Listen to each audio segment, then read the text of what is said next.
গল্পের নাম অন্ধ বউ। বিয়ের 2 বছর পরে হঠাৎ অন্ধ হয়ে যাব ভাবতেই পারিনি। আমার সুখের সংসারে আঁধার নেমে আসলো। এই পারুল কি ভাবতেছ? আচ্ছা হাসিব, তুমি আমাকে ডিভোর্স কবে দেবে? প্লিজ বলো না। ডিভোর্স দেব মানে কি বলো এইসব? আমি তো অন্ধ হয়ে গিয়েছি, এখন তোমার কোনো কাজেই আসি না। বরং তুমি আমাকে সাহায্য করো। তুমি অন্ধ হয়েছো বলে তোমাকে ডিভোর্স দেব? এইটা কোন কথা বললে পারুল? সত্যি তো বলেছি। চুপ করো, একদম চুপ।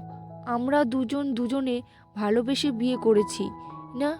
হ্যাঁ, মনে আছে। বাসর ঘরে দুজনকে কি বলেছিলাম? না মানে নেই, বলেছিলাম যতই ঝড় আসুক কখনো হাতটি ছাড়বো না, সব সময় একে অপরের পাশে থাকবো। ওটা তো কথার কথা। আমি জানি আমাকে নিয়ে তোমার অনেক সমস্যা হয়েছে। আমার পাগলি বউ, সামনের মাস থেকে তুমি দেখতে পারবে, চিন্তা করিও না।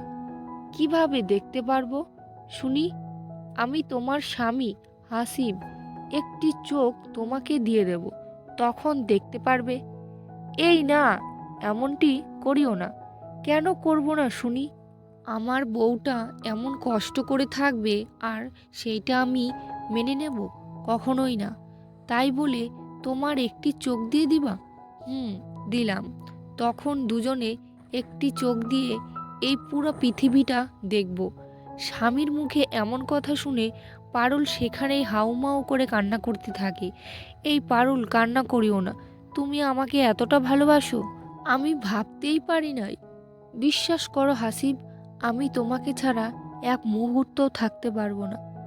আরে আমি তো জানি, তবে একটি জায়গায় আমি কষ্ট পেয়েছি। কোথায়? তোমার বাবাকে ফোন দিয়ে বলেছিলাম এই সব, কিন্তু উনি বলে দিল তার কাছে কোনো টাকা নেই। তুমি তো জানোই উনি আমার সৎ বাবা, হয়তো নিজের বাবা হলে দিত।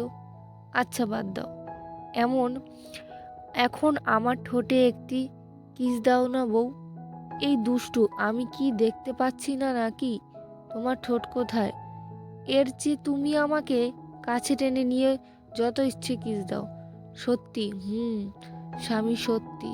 বইয়ের মুখে এমন কথাটি শোনা মাত্রই হাসিব উড়াধুরা কিস করতে থাকে পাগলের মতো।